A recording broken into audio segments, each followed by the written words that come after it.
इस कार्यक्रम के पुण्यार्जक हैं विद्या अर्ह गुरु भक्त परिवार, मातेश्वरी श्रीमती ज्ञाबाई, पुत्र महेश गरिमा साहू, दामाद अनुज आरती, संदीप पूजा, पुनीत रौली एवं दीपमाला, समस्त साहू कृषि फार्म, कुरवाई, जिला विदिशा, मध्य प्रदेश। गुरुदेव के चरणों में किसी ने कहा, गुरुदेव आपके चरणों में ऐसे ऐसे व्यक्ति आते हैं और आपको छूते हैं। कैसे? जो शराब पीते हैं, जिनकी दिन की शुरुआत शराब से होती है और आप तक पहुंच जाते हैं, आपको छू लेते हैं।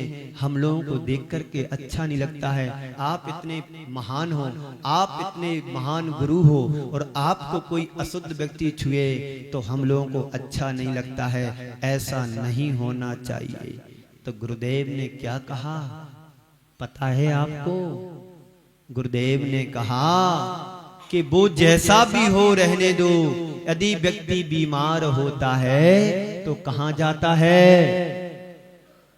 अस्पताल में जाता है। व्यक्ति बीमार होता है तो कहां जाता है? तो कहते अस्पताल में जाता है। तो मैं यही समझता हूं, जितने भी बीमार हैं यदि गुरु चरणों से स्पर्श करके सुधर सकते हैं तो कौन सी बुरी बात है।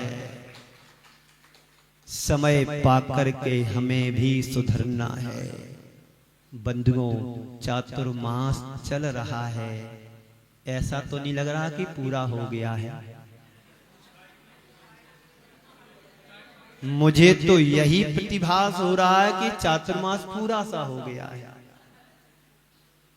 है? कल नहीं परसों शांति नाथ विधान है। आप लोग उदास रहोगे ना तो आभास कुछ नहीं कर पाओगे आत्मा की प्रतिभास।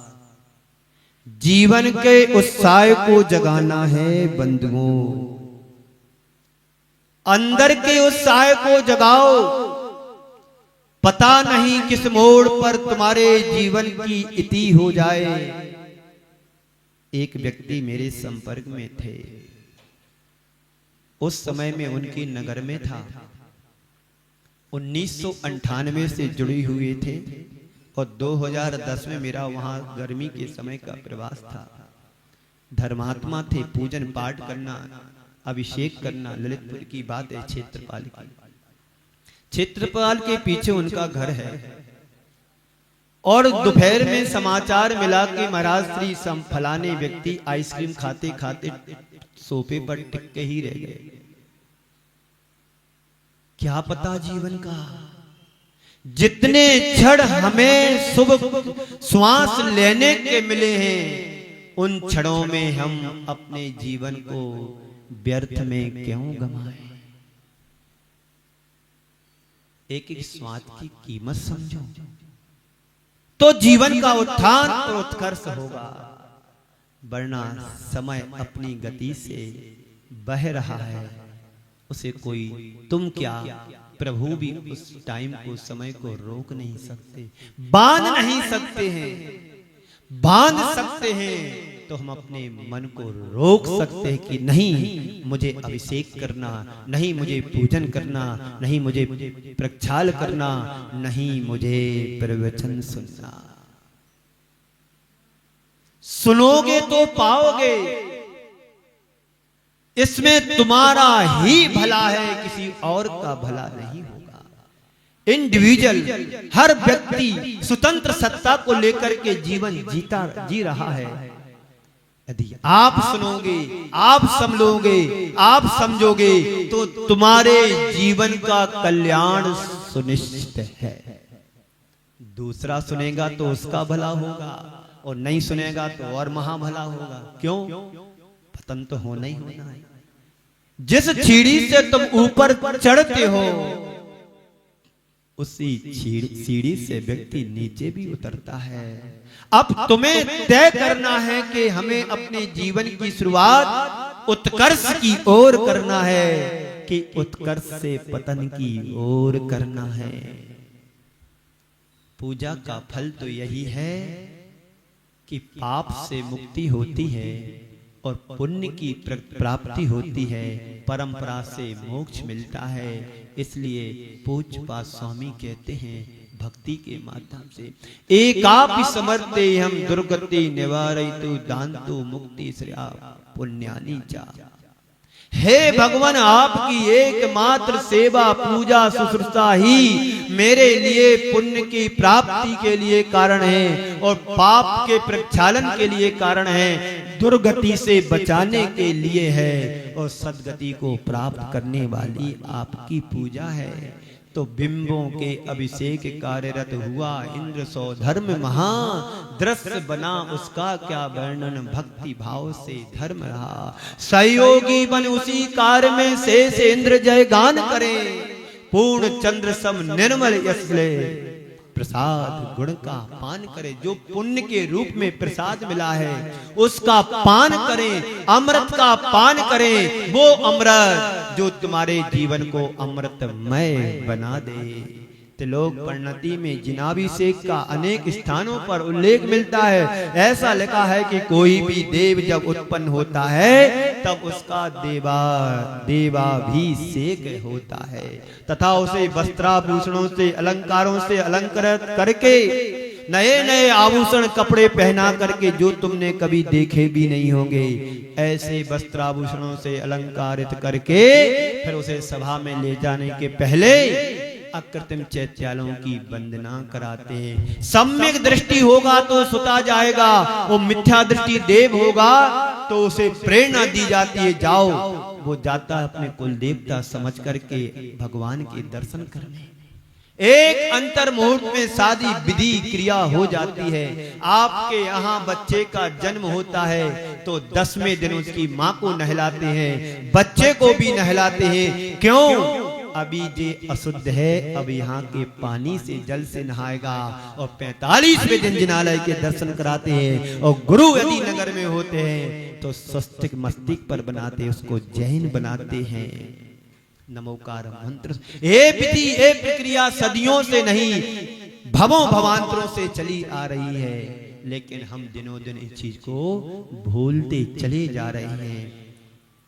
फिर वहां विमानों में जिन बिंब हैं उनकी वंदना एवं अभिषेक पूजन अर्चना करते हैं। अन्य आचार्यों ने भी भक्ति पूर्वक अभिषेक पूजन का वर्णन किया है। जहां भी पूजन की चर्चा आती है वहां पहले अभिषेक फिर पूजन कहा जाता है। एक बात ध्यान देने की हम सबके लिए है, सम्यक दृष्टि हो या मिथ्या दृष्टि, पर अभिषेक वहां जाकर के दोनों करते हैं। यहाँ पर भी किसी के माथे पर ए नहीं लिखा है कि ये सम्यक दृष्टि है, ये भद्र मिथ्या दृष्टि है कि मिथ्या दृष्टि है। आकार प्रकार से सब एक से दिखाई देते हैं, पर किसी के माथे पे सींग नहीं उगे होते कि ये दुर्जन है, और किसी के माथे पर तिलक नहीं लगा होता है कि ये सज्जन है। पर करते दोनों हैं। यहाँ पर भी हम सभी को करना चाहिए, जिससे हम अपनी आत्मा को महान बना सके, पुण्यशाली बना सके। तो सम्यक दृष्टि वीतराग भगवान मानकर और मिथ्या दृष्टि कुल देवता मान करके नमस्कार करते हैं स्वर्गों में। संत कहते हैं जब हम भगवान के मस्तक पर जल की धारा छोड़ते हैं तब अंतरंग में शुभ भावों की उत्पत्ति हुआ करती है। आप लोग अभिषेक जब करते हैं क्रोध में आकर के करते हैं, अतोत्साहित होकर के करते हैं, या किसी की प्रेरणा से करते हैं, यदि ऐसा करते हैं तो आप कुछ नहीं कर रहे। यदि आप अंतरंग से उत्साहित होकर के प्रभु का अभिषेक करने जा रहे हो, गद गद हो रहे हो, आंखों से अश्रु बह रहे हो और मुख से बुदबुदा रहे हो, अहो भाग धन मेरो भयो जन, क्या पढ़ते आप विनती में? अहो भाग्य मेरो भयो दरस प्रभु को लख लगो, छवि बीत रागी नग्न मुद्रा दृष्टि नासा पैद। उद्गार जब तुम्हारे हृदय से निकले तो जीवन आनंद से भर जाता है। जब इतना आनंद आप लोगों को आ रहा है तो जब देव स्वयं प्रभु की वंदना करके अभिषेक करते हैं तो साक्षात अकृत्रिम चैत्यालयों की, तो उनको कितना आनंद नहीं आ रहा होगा, नहीं आता होगा। बंधुओं, जब हम मंत्रोच्चारण करते हैं तब गुणात्मक प्रभाव छोड़ते हैं हमारे जीवन में। एक एक मंत्र शांति धारा का हो या अभिषेक का हो या पूजन की पंक्ति का हो, वो हमारे हृदय को विशुद्धि प्रदान करते हैं। मंत्रों में शक्ति नहीं है, आपके भावों में शक्ति है। आपका श्रद्धांजलि जितना मंत्र के प्रति मजबूत होगा, उतना प्रभाव तुम्हारे जीवन में मंत्रों का पड़ेगा। ऐसा आचार्यों का कथन है। दूसरे चरण में आह्वान, स्थापन, सन्निधिकरण। ये क्या है? इस आह्वान में दो प्रकार की क्रियाएं एक साथ चलती हैं। एक तो भगवान का अपने हृदय में स्थापन, और जिससे हमारे और भगवान के बीच तादात्म्य की स्थापना हो। जब आप भगवान का आह्वान करते हैं, आते नहीं हैं, श्रद्धा से बुलाया है। श्रद्धा से बुलाने से भगवान हमारे पास आ जाते हैं। अष्ट द्रव्य से पूजन करें भगवान की। आचार्य वीर सेन स्वामी से पूछा गया कि पूजन किसे कहते हैं? महान आचार्य हुए लोग जिनके मैं नाम यहाँ पर लेता हूँ। उन्होंने कहा कि जल, गंध, अक्षत आदि के माध्यम से अपनी भक्ति की अभिव्यक्ति का नाम पूजन है। जो 8 प्रकार की द्रव्य होती है, 8 प्रकार की जो द्रव्य होती है, जल, चंदन, अक्षत, पुष्प, नैवेद्य, दीप, धूप, फल आदि और अर्घ्य, इन सब को मिला करके इनकी जो अभिव्यक्ति होती है, उसका नाम पूजन है। संत कहते हैं भाव पूजा तो हमारे अंदर का प्रकाश है। ध्यान से सुनो, भाव पूजा हमारे अंदर का प्रकाश है। हम अपनी भक्ति को जिस रूप में प्रकट कर रहे हैं, वही हमारी भाव पूजा है। द्रव्य पूजा तुम्हारी थाली की हो सकती है, जब तक उसमें भाव नहीं जुड़ेगा तो पूजा का मजा भी नहीं आएगा। भाव जुड़ने से पूजा में असंख्यात गुणी वृद्धि होती है और तत्संबंधी कर्मों की निर्जरा भी होती है। बहुत से लोग कहते हैं पूजा करना कोरी क्रिया है। उन लोगों से कह देना चाहता हूँ, भोजन करना भी कोरी क्रिया है। पाप का बंध है, क्रिया है नहीं, पाप का ही बंध है। भगवान को अर्घ चढ़ाने के लिए, पूजन करने के लिए क्रिया मात्र कह रहे हैं, तो उनसे कहना चाहता हूं स्वाध्याय करना शुरू कर दो, समझ में आ जाएगा क्रिया है कि क्रिया का फल क्या मिलता है। शास्त्रों को पढ़ो। जितने भी राजा महाराजा हुए, सबने अपने जीवन काल में श्रेष्ठ पद पाया और दान और पूजा से जुड़े, और अंत में सब छोड़ करके दीक्षा लेके मोक्ष के अधिकारी बने। किसी भी शास्त्र को उठा के पढ़ लो, तो हम अपनी भक्ति को जिस रूप में प्रकट कर रहे हैं, वही हमारी भाव पूजा है। भाव पूजा के साथ हमें कुछ आलम्बन लेना पड़ता है। जो छंद के साथ कुछ द्रव्य सामग्री चढ़ाते हैं, पढ़ते हैं, वही पूजा है। आप लोग बुद्ध बुदाते हैं कि नहीं बुदाते? पुस्तक में जो लिखा पढ़ते कि नहीं पढ़ते? उसके साथ बसठ, संबोसठ और ठाटा मंत्र की स्थापना भी करते हैं। ये केवल देवताओं को आमंत्रण करने के लिए मात्र है। क्या बोलते हैं? बसठ, संबोसठ, ठा ठा स्थापनम सन्निधिकरणम परिपुष्पांजलि क्षिपामि।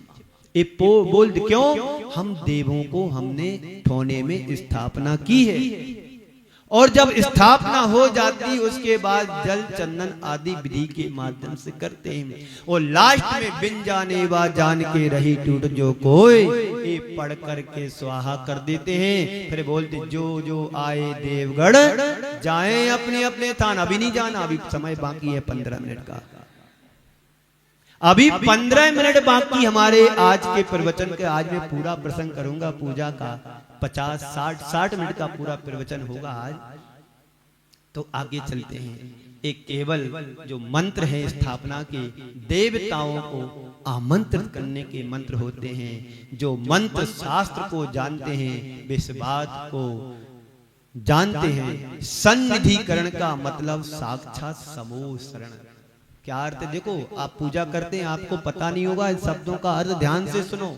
और यहाँ नहीं सुन पाओ तो इस टीवी पर रोज प्रवचन आता है 10-20 पर, वहां सुनना। वहां पर भी नहीं सुन पाओ तो यूट्यूब पर मेरे नाम को सब्सक्राइब करना, वहां पर भी इस सारी तुम्हें मिल जाए। जब तुम सुनना चाहो तब सुन सकते हो। तो सन्निधिकरण का मतलब है साक्षात समोसरण।